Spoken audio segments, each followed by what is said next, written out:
Well, I tell people all the time, Woody, that I flunked retirement. It sounds like you did as well.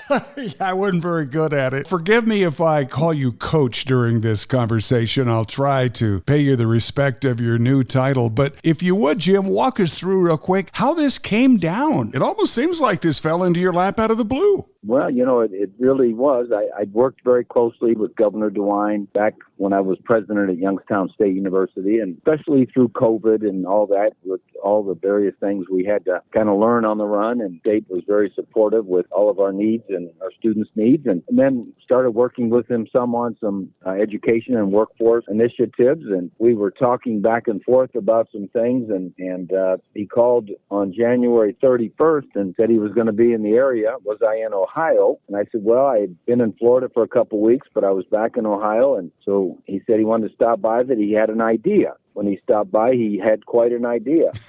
And so I asked Ellen what she thought, and she said, well, it sounds like God has more work for you, and I know how you feel about the governor, and I know how you feel about the state of Ohio. Go for it. Wow. So here we are. How would you characterize your first couple months in office?